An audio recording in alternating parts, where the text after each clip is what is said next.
Hürmetli kitap anlıqçılar, huzurunlarda Jallat Xenim namlıq tarihi romanның davamı.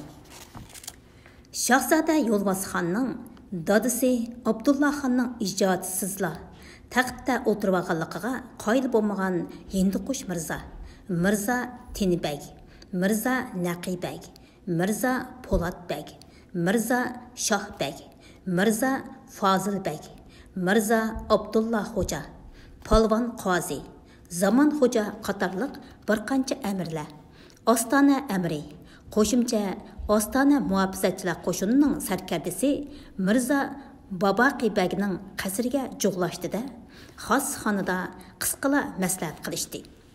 Birlikka kelgan maslahat bo'yicha o'rdidagi bu siyosiy o'zgarishni tafsili yezib, chavandoz orqali Sultan Abdullah xonni vaqiflantirish va xonning farmoni bo'yicha tadbir qo'llanish belgilandi. Ikki chavandoz yo'l bo'yi o'tang langarda ot yengushlab menib, 3 kunda Sultan Abdullah xonga yetishib oldi va Hinduqush Mirza, Mirza Babaqibek qatorliq amirlarning imzo qo'yib yozgan jiddiy ma'lumotini topshirdi. Sultan Abdullah xon maktubning mazmunidan xabar tepib, Shahzoda Yolbas xonning bosh-boshliqligiga shunchalik g'azablandiki, sabdoshlariga bu jiddiy ma'lumotning mazmunini aytishga oldirab, ularni Ostonaga darhol qaytishga farmon berdida, o'zi bilan birga ilib olgan qo'riqchi yigitlarni boshlab Ostonaga qarab ot soldi. Dadisi Sultan Abdullah xonning qaytib kelishini zinhor xiyoliga keltirmagan Shahzoda Yolbas xon xotirjam holda taxtda o'tirib, o'zini muboraklab kelgan amir baglarni qabul qilib, ziyofat bazma so'rinlarini uyushtirib, tang kechalargacha sharobxo'rlik qilib, kayib sapa surmoqda edi. Heliqi ikki chavandoz 3 kunda bosgan yo'lni Sultan Abdullah xon barliq nökerleri bilan 3 qitimdan ot yengushlab, kechalarimi tuzuk orom olmay 2 kunda besib tugatdi-da, bomdod namozini zilchoq o'stang bo'yida o'qib, osh vaqti bilan Ostonaga yetib keldi. Bu yerdagi zilchoq o'stang deganga mundaq izohat berilibdi.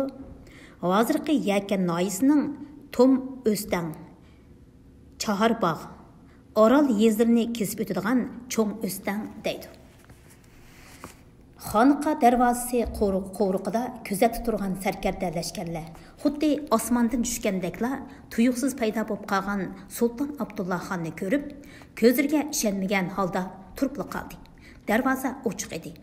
Abdullah xon nökerlari bilan to'xtamay ot chopqinicha shahar ichiga bostirib kirdi-da, udul o'rda darvozasini nishonlab ot soldi. Shahar ko'chalarini otlarning tuyoqlaridan ko'tarilgan quyuq chang to'zon va otlarning tuyoq ovozidan chiqqan dupur-dupurlar bir oldi. Hech nimadan bexabar Ostona aholisi shaharga kuchlik yog'iy bostirib kelgan o'xshaydi deb qattiq vahimaga tushdi-da, eshik darizlarini mahkam taqashdi. Hünərvən, kasıb, ticaretçi, dükkandarlar, əmdila içişqi başlayan dükkan yaymalarını yığıştırıp taqaşqı başladı. Sultan Abdullah xon orda darvozasining oldiga yetib keldi-da, darvozaning ustidagi qarovulxonda huduqib, tamtirab turgan lashkar beshiga qahr g'azab bilan vaqirdi. Shahzoda hozir nada? Sultan Abdullah xonni to'nigan lashkar beshi shundoq qattiq cho'chidiki, oldiga mudirib ketib, sepil ustidan yerga uchib tushgili qil qoldi-da, chiroyda qon qonmagan holda aran javob berdi. "On hazratimga ma'lum bo'lg'ay, Shahzoda olilari har qachon shoh nishindimikin?" Sultan Abdullah xon lashkar beshining javobining oxirini kutmasdanla yana vaqirdi. "Hangi qilib turmay, osh darvozani! Batbaxit!" O'rta sepilning qo'yma to'mir darvozasi nolliq g'ichirlab ichildi. Sultan Abdullah xon shu hamon o'rda qarab ot soldi-da, udul shohnishinning oldiga kelib to'xtadi. Sirtdagi vahimelik do'pir-do'pirdan qandaqdir bir xavfni sezib, yuragi oqqandek qilgan Shahzoda Yo'lbosgan nemish yuz berganligini bilib beqishga mulozim chiqartib bo'g'icha, Shahnishinning bo'sug'isidan qahr-g'azab bilan kirib kelayotgan dadasi Sulton Abdullaxonni ko'rib, tasavvur qilg'usiz bir xil vahima ilkida taxtdan sakrab turib ketdi-da, o'ri turishga majol yetmadimi yoki mudirib ketdimi, aytavur paloqqida pulangida qilib shoh supining 9 paylik palampiydan yumilab tushib, yiqilgan o'rinda yukinibla o'tirdi. Sulton Abdullaxonni ko'rib, hang-tang qilishgan bir qism amirlar bo'lsa, qaytibla qayishgan edi. "Nim bo'ldi sizga, Shahzodam?" dedi Sulton Abdullaxon yukinib o'tirgan Shahzodaga so'g'uq nazar tashlab, kinoya qilgan holda. "Taxt deganda ravrus o'tirib, ravrus turish kerak. Bo'lmasa, moshundaq mudirib ketadigan, yiqilib tushadigan gap." Vahimadan butkul vujudini qortar bosgan Shahzoda Yo'lbosgan lavlarini qimirlatganicha mang tasda zuvonga keldi. Uning yorishimli qop-qora bulutlarga moslashgan, yigitlik sumbatini namoyon qilib turgan girdinondak mangzining qini qochgan bo'lib, ba'ayni murdidak totirib ketgan edi. "Meni kechirsizlar, xon ota, oldilarida gunohimni tilayman. Men aldinibdiman." Shahzodaning bechorlik bilan mödürlab turgan cho'ng-cho'ng qo'y ko'zlariga qarab, Sulton Abdullaxonning birdilla otiliq mehri qo'zg'aldi-da, dastlabki payldan bir oz yondi. Xonning ko'zlaridagi mehri shafqat ushqularidan put-qo'liga azroq mag'dur kelgan Shahzoda birdilla aqlini ishga soldi-da, barliq gunohlarini Qashqardan birga kelgan amirlariga yuklab o'zini oqlashga boshladi. "Meni ashu tuzkur amirlarim ozdiribdi. Xon ota, men ularning noshukr maslahatiga kirib..." Shahzodaning qora yuzlik bilan qilgan so'zlarini anglab, Qashqar amirlari tuyuqsiz yilon chiqib olgandek qattiq cho'chishdi-da, turgan joyida mokkida tizlanganicha dod faryod ko'tarishdi. "Shahzodam, Xudoning haqqida bo'lsa-mu, bizni o'tqa tashlamasizlar. Xon olilari shafqatlikdir. Shahzodam qo'rqib ketib, qolaymaqan so'zlayotdi. Biz gunohsizdurmiz, xon olilari." Sulton Abdullaxon bu noli faryodlarga parvo qilmasdan vaqirdi. "Mirg'azab! Labbay qiblagohim! Mono tuzkur munofiq amirlarning darhol qo'lga ilinsin." Shu hamon Shahnishin bo'sug'isida farmon kutib turgan navkarlar Alloh tova silishqinicha "Uval bo'ldi!" deb to'lavatgan Muhammad Raup Xo'ja, Axun Xo'ja, Mirza Abdusamad bey, Mirza Arab bey, Axun Nasr bey qatorliq Qashqarlik bey to'rlarga qoplandek tashlandi-da, qo'ltiqlaridan darqirtib so'rgunicha Shahnishindan chiqib ketdi. Birdamlik o'rtibidan keyinki Shahnishin ichi yana chivin ushsa anglangudek darajada timtasliq cho'mdi. Ammo as-hoshini yo'qtishib, buttaq ketib turishgan amirlarning sazgurlari bo'lsa, xuddi vahimelik qaynamga kirib qolgandek, noumid azoblar ilkida tinchsiz edi. Qashqardan birga kelgan amirlarning hammasining o'limga buyurilganligini ko'rgan Shahzodaning vujudi qo'rqinishdan bo'shib ketgan edi. Shahzodaning amirlarini o'limga buyurib, bir oz puxadan chiqqandek bo'lgan Sulton Abdullaxon taxt oldida kirpidak tugilib ketgan o'g'liga qarab, bir necha daqiqa o'ylanib qoldi. 30 yoshdan hal qilgan Shahzodani amirlarining damiga tushib ketibdi deb gunohini boshqalarga otib qo'yib kechirim qilsa, o'rta erkanlari g'ing qilinmagani bilan ko'nglida hargiz qoyil bo'lmaydi. Xonning adolatidan, saltanat qonunining barobarligidan gumonlanadi. O'zini butkul Saidiya xonligining adolat panohi, Adil xonlar sultoni deb hisoblagan Sulton Abdullaxon shu topda o'rda ahkomlariga, qonunga xiloflik qilgan Shahzodani eng avval jazolashi, o'limga buyurishi kerak Lekin qaysi bir otaning qarab turib o'z o'g'lini o'limga buyurishga tili borsin? Ah, Tangrim, shu topda shahzodani o'limga buyurmaymi, o'zining adolatini namoyon qilg'ili, shu orqali amirlarni qoyil qilg'ili bo'lsa edi, koshki. Kallasiga tuyuqsiz kelgan bir aqldan Sultan Abdullah xonning ko'ngli vallad yorib ketdi. Qalbida o'chay deb qolgan umid shomi qaytadan yoridi. To'g'ri, shundoq qilish kerak. Shahzodani o'limga buyurish kerak. O'limga buyurilgan shahzodani o'rda arkanlari tilvanmay qolmaydi. Bu chaqda men amirlarning yuzini qilgan bo'laman-da. Mushu yo'l orqali shahzodani o'limdan qutqizib qolaman. Bunda qilsam bir tarafdan noinsof, vafosiz shahzodani qattiq cho'chitib, taxtga ko'z tikmas qilib etaman.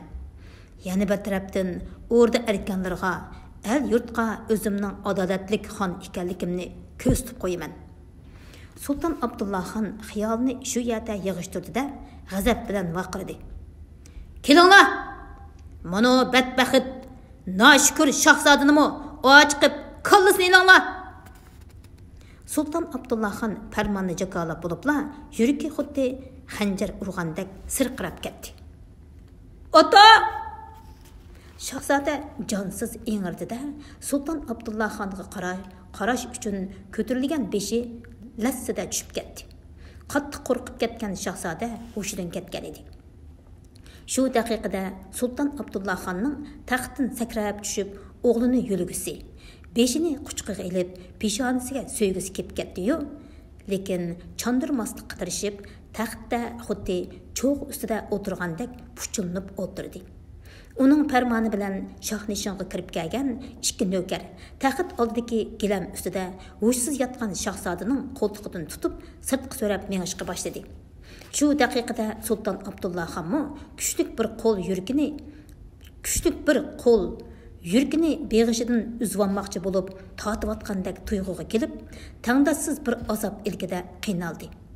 Xonning ko'ngliga tukkan muddaosini tushunmagan amirlar texmo qattiq vahimaga petib, beshini to'ban silish qilicha butta qaytib turishadi. Xon o'limga ketayotgan o'g'liga qarab, farmondan yenilishdan o'zini aran tutib o'tiradi. Ah, Tangrim, bir elning haqonining tushirib bo'lgan farmondan sababsizla yenilishidinmi sharmanda ish bormi jahonda? Barliq umidi yo'q chiqib, amalsiz qolgan Sultan Abdullah xonning ko'ziga mo'lida yosh keldi. Amirlarning ko'ziga yelinish, iltijo ilkida talmirdi. Uning eng oxirgi umid shomi jonsiz pildirlab nido qiladi. Tezrak aqlingdan tepinglar. Suyimlik amirlarim, onchikim amirlarning gunohini tilaytdinglar-ku. Bugun nim bo'ldi sizlarga? Xudo haqqi, mendan tezrak shahzodaning bir qo'shiq qinni tilanglar. Sultan Abdullah xonning iltijoliq ko'zlari Amir Kabir Hinduqush Mirza bilan Ostona amiri Mirza Babaqibagning ko'zlari bilan oxir to'qinishdi. Xonning ko'z cho'nqida tashay deb lig'irlab turgan ochiq yoshni ko'rib, bu ikki amir xonning yurak nidosini anglagandek bo'ldi. Ular birdilla aqlini topdi. Shahzodani Shahnishinning egiz bo'sug'isidan so'rab ochiqayotgan ikki navkarga qarab vaqirdi. To'xtanglar! İki nöker joyida chippida to'xtadi. Sultan Abdullah xonning qalbida pildab qolgan umid shomi yana qaytadan yondi. Xotirjamlik bilan cho'nqur nafas oldi. Yuragining ansiz so'qishi bir oz ritmiga tushdi. Hinduqush Mirza bilan Mirza Babaqibak qo'l bog'lab turib Sultan Abdullah xonga yelindi. Ma'lum bo'g'ay, adolat panohim, shahzodaning bir qo'shiq qindin kashkayla. Shahzodam rostilla gunohsizdir. Haqiqatanmi ashu riyokor amirlarning ozdirishiga uchragandir. Boshqa amirlarmi olmon-talmon xonga iltijo qildi. Shahzodaning bir qo'shiq qindin kashkayla on hazratim. Cho'ng'ir xonga tushib ketib qolgan odam bir tal shoh shumbug'a qo'li erishib qolgandek tuyg'uga kelgan Sultan Abdullah xon ortiqcha tirkishib turmayla amirlarning yuzini qilib shahzodaning gunohidan kechdi. Oldida tizilib turib, gunohin tilagan shahzodaga Sultan Abdullaxon nurg'un nasihatlarni qilib, vaqti kelganda Saidiya saltanatining bu taxtini cho'qim berdiganligini aytib, uni yanla Qashqarning noib amirlik vazifasiga tayinlab yo'lga solgan edi. Afsus, aradan 3 yil o'tmayla shahzoda yana osiylik qilib, dadisi Sultan Abdullaxonga boyqut qildi. Boyqut qilgandimi, qaysi bir qora niyat, suiqasdchi munofiqning maslahat berishi, yo'l ko'rsatishi, aql ko'rsatishi bilan puxta tayyorlik qilib, qilish yalang'ochlab taxtga xiris qilyotdi. Qayoqdandir paydo bo'lgan bir to'p pasha komotalar Sultan Abdullaxonning yalang'och badanini chiqishga boshladi. Xon pashalarning hujumiga bardoshlik berolmay, to'limdan o'zini suvga atdi. Hadidan oshgan pasha komotalar xonning bosh ustida bezanglik bilan vingildaydi. Sultan Abdullaxon orqa 3 qitim cho'mildi-da, suvdan chiqib ketmoqchi bo'lib, ko'lning leviga qarab uzdi. Nökerlar oppoq ipak ro'mol bilan xonning badanini surtayotganda, Bekavulbek xonning qishiga yaqinroq kelib so'radi. "On hazratimning ishtihosi nimaga tortadi ekan?" "Sharob ichaydi. Dasturxonni Lalazor ravoqiga rastlanglar. Meni hech kim avora qilmasin. Manga divan begi bilan ikkilari ulpat bo'lsalar. Sozandilarni chaqirmizmi?" Bekavulbek hayal o'tmayla Lalazor ravoqining shoh supisiga dasturxon rastladi. Odatda Sultan Abdullaxon sharobni dumlab pishirilgan sovuq qo'zi go'shi bilan ichadi. Qo'g'inga alohida amroq edi. Dasturxon sulton yaxshi ko'rdigan nozik ne'matlar bilan to'ldirildi. Sehrlik muqam kuylari yangrayotgan tamburning yiqimliq ovozidan huzurlanayotgan Sultan Abdullaxon xuddi yurkiga naxun urilayotgandek bir tuyg'uda cho'nqur mo'ng'a cho'mgan edi. Tamburchi yigitning suzuk, mo'ngluq ovozi Lalazor ravaqdan ko'tarilib, kecha quchqiga singib ketib boradi. Yaman yo'lvas yo'l yotib, shirg'i yo'l bermas, ota-onasidan qarg'ish olgan ilgari kelmas. Tamburga tankash qilib yangrayotgan naqsha boya Sultan Abdullaxonning ko'nglidan birdamlik ko'tarilgan vafosiz o'g'li Shahzoda Yo'lbosxon haqidagi azobli xiyollarini qayta qo'zg'ab qo'ydi. Xon hasrat bilan ulug' kichik tindida apyunchilangan kuchlik sharobdan qoshtishi jamda orqa 3ni ichivetdi. 4. Nashtadan keyin shahnishinga kirib kelgan Sultan Abdullaxonni ko'rib, xelidan beri xonning attiganlik qubulini kutib turgan barliq cho'ng kichik o'rda arkonlari durida o'rinlardan turishib, salom berishganicha xondan esanlik so'rashdi. Oqshom sharobni ko'p ichivatganlikdanmi Sultan Abdullaxonning qapoqlari ishib, ko'zlari qizirib ketgan edi. Yuraklari po'kildab turgan amirlarga xonning bu ko'zlari g'azabdan qon quyilgandek tuyulib, ixtiyorsiz shurkunib ketishdi va oqshomqi o'lim vahimasi yana paydo bo'ldi. Xon amirlarga salqin nazar tashlab o'tirishga ishorat qildi. "On hazratimga ma'lum bo'lg'ay", dedi Hudaychibek sapning oldiroq chiqib. "Turpanning noib amri Sultan Said Babaxon Olilerinin xon ağıçısı Şemşubanu Malika, qizi Malika muhtaram xonimni elib ostoniga qarab kelyapti. Ular hozir qayerda ekan?" so'rdi Sultan Abdullaxon bu xabarga ko'ngil bo'lgan holda. "Oqshom kelgan chaparmonning ma'lum qilishicha", dedi Hudaychibek beshini tuvan silib. "Tunugun kash xon langardagi Avut Begning ho'ydisiga tushkun qipti. Bugun tush osh vaqtgacha kep qilishi mumkin." Bu yerdagi xon langar deganga mundaq izohat berilibdi. Xon langar hozirgi Yakan nohiya Chorak bozorining Ko'ni Ova tavasidagi bir kanit, o'z vaqtidagi muhim qatnash tuguni. Sultan Abdullaxon Shahzoda Yo'lbosxonning Aşu yıldaki əməlgə aşmağan siyasi özgürüşünü yığıştırğandan keyin ziyada gumanxorluq qilib, bir qism yaqin əməllərini cazalab, yaqı yurtlarga sürgün qilib etiş bilan bo'ldi qilmay, Bir tuqqan inilari Şahzada İsmail xon bilan Şahzada İbrahim xonni hokimiyatdan, ordudan chetlashtirish maqsadida ularni Jungar aqsuyaklari to'la parakkanchilik soladigan, pat-pat urush to'plan bo'lib turadigan Uchturpan bilan Chalishning noib amirligiga tayinlab Iroqqa avatvatgan va Oqsu, Qashqar, Xotan qatorliq cho'ng shaharlarni o'zining o'g'il navrilariga suyurg'al qilib berayotgan edi. Bu yerdagi Chalish degan so'z hozirgi Qorashahar noyisi deydi.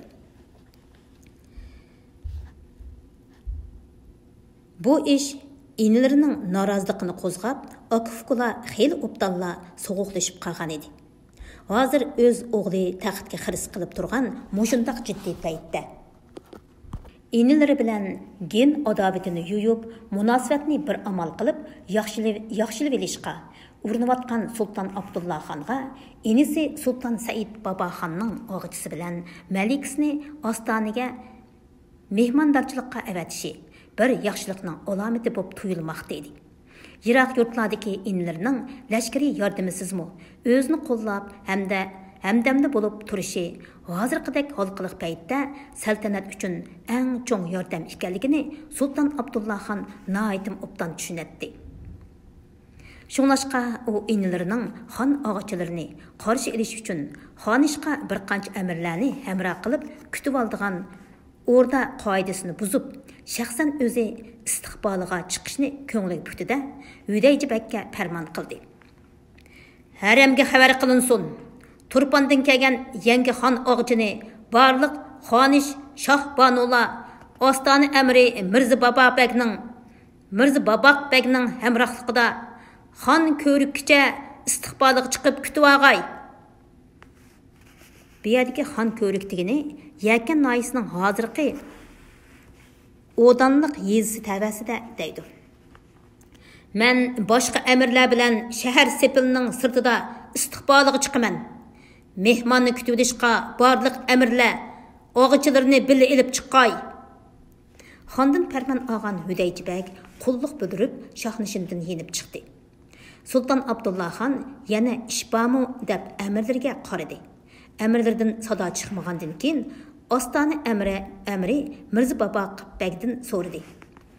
Asi Əmir Mirza Yusufbekning jadi jamiyati qirib tashlandimi? On hazratimga ma'lum bo'lg'ay, Asi Əmir Mirza Yusufbekning xotin bolalari oldingi kunila Ostonadan chiqib ketibdi ekan. Mol-mulki xazinaga ilinib, o'yli oromlari ko'ydirib etildi.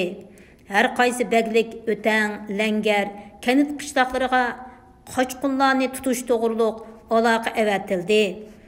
İzdab tutish uchun yaramliq izchilar, poylaqchi yoylar yo'lga silindi. Mirza Babaqbekning javobidan Sultan Abdulla xon ancha rozi bo'lmadimi? Ancha rozi bo'lmadi. Demidimmi, o'rtada sotqin bor deb. Sultan Abdulla xonning tangdan to'lisi oqirishga boshlagan, qisqa qo'yib olgan soqoli g'azabdan titradi. Suvari altın qaplagan tishlari g'o'chirladi. Qochqinlarga oyg'oqchilar oldin xabar berib atgan gap. Sultan Abdulla xon gapini to'xtatib, Asi amirlarni to'nivolmoqchi bo'lgandek qo'l bog'lab turgan orda arkonlariga nashtardek tikildi. Shahnishinni yana vahima tumonlari bosdi. Şu esnada boya farmon yetkazish uchun satqa chiqib ketgan Hudayjibak bir parcha maktub selingan patnusni ko'targanicha Shahnishinga kirib keldi. Ma'lum bo'lg'ay, on hazratimga Shahzod Yo'lvosxon maktub yo'llabdi. Shu hamon barliq amirlarning nazari patnusdagi maktubga tikildi. Sultan Abdulla xonning chiroyini qiziqish, gumon va izdirob aralashgan murakkab tuyg'u chirmib oldi. Maktubni qoida bo'yicha bosh mirza avaylab qo'lga oldida xonga ehtirom bilan uzatdi. Xon maktubni ichib, shundoqla nazarini og'dirdi-da, yana bosh mirzaga qaytarib berdi. Odatda jang mezgillarida yo'llangan muhim maxfiy xat aloqalardan boshqalarini sulton o'qimaydi. Bosh mirza maktubni unlik ovozda o'qishga boshladi. Assalomu alaykum. Janobi davlat panoh, padaru buzruk on hazratimning ömrünün uzun, dövlət səltənətinin ziyadə bo'lishini tilab, ushbu maktubni yozishimizdagi muddaimiz shulki, bizlar kim nodon farzandlarining qiblagohi bo'lmish janobi xon otimiz, ordusidagi bir qism suvxanchi, fitnaxo'r, amirlarning yolg'on yovdoq so'zlari va tuhmatlariga ishinib, adovat tugminiga suv boshlagan o'xshaylar. Muhtaram padarimning mendek pushtiga ishonmay, yotlarning fitnasiga ishinib qolganidan to'liq hayratda qoldim. U suvxanchilarning muddaosi padarni farzandiga dushman qilib, orini buzib, qolaymuqanchilik, yog'i paydo qilib, taxt saltanatini tortishdir. Padarimni ul chiqimchilar ayni yili bir qism riyokor amirlarimning domiga tushib ketib, janobi qiblagohimdan beso'roq taxtda o'tirib qolgan adabsizligimni misol keltirib ishontirmoqchi bo'lishgandir. U chog'da xom, sodda, nodon, aqlsiz ekanman. Hozir shu ishlarni har o'ylasam qattiq o'ylaman. Men hargizmi padarga qilish tanglaydigan, padarning taxt saltanatiga xirs qiladigan tuzko'r farzand emasman. Öz növtida xon otamga shu ishmi oshkor bo'lg'ayki, yaqinqi bir necha yilda ostoniga oyoq bosmaganligim, hargizmi janobi padaru buzrukvorimdan ranjiganligim, toju taxt tamasida botniganligim emas. On hazratimga qorong'u atroflarini, o'rdini necha o'nlab tuzko'r, harom tomoq, yılan çoyan mesillik, riyakar emirle uğurvagandır. Gerçe kıblıgahimizning nazri, koinatdak kengri, közü bürkütnikidek ötkür, merhameti optaptın ziyade, vücudi tengdaşsız ilim parasatki tolgan bolsumu, lekin etrafideki ul tili hasal, dili zahar xushametçi emirlerinin yalgan yavdak bilcirlaştırı sadasıda, yaxshi yamanni ilg'i qilanmayvatıdılar. Şu sebeplik nurg'un sadaqatman, istidodliq amirlar, bag sipahlar itibarsız qarilib, xorlanıvatıdı. Gerçi men janobi padarimning optapdak jamoliga, ziyodak mehribon, ziyodak mehriga bir qinilishni kech kunduz orzu qilsammi, lekin o'shu yilon choyan masillik amirlarining tuydurmay nəhcar selib qo'yishdan voyim yeb, beilojlik piyğoniga g'arq bo'lib, hasrat nadomat yoshlarida ko'zimni suvlab, janobi Allohdan padarimning muborak aziz tiniga salomatlik tilab o'tirmoqdaman. Aqlsiz farzandining sadoqatidan muhtaram padarim zinhor gumonlanmag'ay. Mening bilishimcha, janobi padarimga 26-27 yoshidlar xonliq saltanat taxtida barqaror bo'lish nisib bo'lgan ekan. Mana men hozir 36-37 yoshga yaqinlashdim. Ozgam 30 yil Qashqarning noib amirlik tizginini tutib, yurtdorchilik ishlariga xilla pishdim. Saltanatimizning yurtdorchilik ishlari xon otamni ko'p hordirvatdi. Meningcha padar buzrukum emdi köprek horduk elip, xonliqimizning ushshaq yurtdorchilik ishlariga o'zini urib ketmay, muborak tinni asrab, taxtda xotirjam o'tirib bersa, yurtdorchilik ishlarini bizlar kim farzandlari Qashqarda turib, davlat panohimga vakolatan oqtirsam degan muddaodaman. Yana bir ish, Amir Mirza Yusufbek janobi on hazratimdan ranjib emas, balki ordidagi cho'ng mansablarni changiliq kirgizib olgan bir qism harom tomoq, nokas amirlarning yaklishidan, fitna fasadlaridan ranjib bu dargoyimizga kelgan ekan. Uningga ko'p nasihatlarni qildim. Xudo xolisa pat yaqinda oldilariga lashkarlari bilan qaytiraman. Adovat tutmay, yaxshi muomala qilishlarini o'tinaman.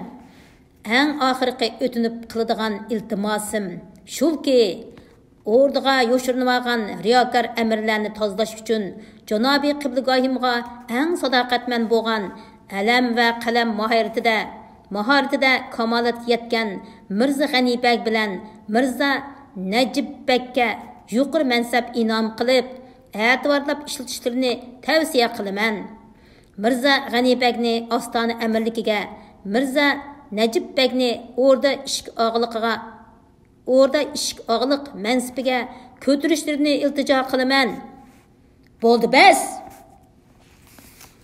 Xonning g'azablik ovozi amirlarni xuddi beshiga to'qmoq tekkandek cho'chitibdi. Bosh Mirza maktubni tutqunicha qaytib qoldi. Ostona amiri Mirza Babaqibek bilan o'rda ishq og'asi Mirza Bardibekning mansablardan ayrilib qilish xavfida adovat va qizg'inish tuyg'ulari chirmag'an yuragi qisilib ansiz suqvatdi. Ular shu turqida Shahzodaning bu maktubiga xonning ishonmasligini Xudodan to'xtamay tilishatdi. Shahzoda ismini atab turib, yuqori mansabga tavsiya qilgan Mirza G'anibek bilan Mirza Najibbekning chiroy ifodasidan shu topda nimalarni o'ylayotganligini bilmak to'liq tas edi. Ularning chiroyida hayajonlanish tuyg'ularidan ko'ra ajablanish tuyg'usi ko'proq edi. Xonning tuyuqsiz g'azabga kelganini ko'rib, vujudlarini muzdek titrak bosdi. Shu turqida xonning nima sababdan g'azablangani barliq amirlarga qorong'u edi. Əxlіңizga barakallah, Şahzadəm, dedi Sultan Abdullah xan məsxir aralaş külküsü bilan gap başlap. Bizlər kim xan atыңızga körsətgan vafadarlığınızga təşəkkür. Mən uşaq düşək yurttarçılıq işləriga özümni upuratmay, taxtda xotirjam o'tirmishmanmi? O'tirmishmanu.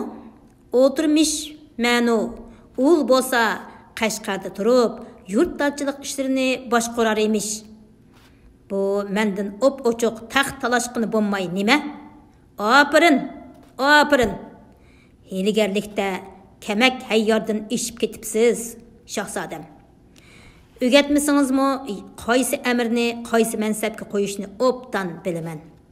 Shu kunlarda o'rdadagi sotqun, osi amirlarni bilanmay yuratdim. Mana, quv tulka tumishqidan ilnar deb Shahzodam u riyokorlarni o'z og'zi bilan oshkorlab berdi emasmi? Sultan Abdullah xon shundoq dedi-da, qo'l bog'lab turgan Mirza G'anibek bilan Mirza Najibbekka nafrat bilan alaydi. Shu hamon burniga o'lim purashqa boshlagan bu ikki sho'r peshona amirning yuragi qipidan chiqib, put-qo'llarida jon qolmadi. "Kelinglar!" dedi Sultan Abdullah xon qo'lini g'azab bilan shiltib. "Sotqun amir G'anibek bilan Najibbekni darhol zindonga tashlanglar." Yasovullarning chang'ilida to'shqandek tipirlayotgan ikki amir, "Ah, nohaqchilik, adolat!" deb faryod ko'tarishdi. Xonning g'azabidan qo'rqib ketgan boshqa amirlar u ikki amirning gunohini tilash tugul cho'ngroq nafas ilishqimi petnomedi. Shu topda ularning ko'ziga Shohnishinning tom to'ruslaridagi oltin suyi yoltilgan nafs gul nusxalari, naqish o'rnaklar, xuddi tom to'rusdan minglagan yilon chayonlar do'mildab chiqayotgandek ko'rinib, vujudiga hasilab dahshat solatdi. Ostonning amirlik mansibi bilan o'rda ishq og'liq mansibi, o'rdadagi barliq amirlarning ko'zi qiziradigan, qo'liga kirgizishni kech-kunduz orzu qiladigan mansablardan edi. Chunki Ostonaga hokim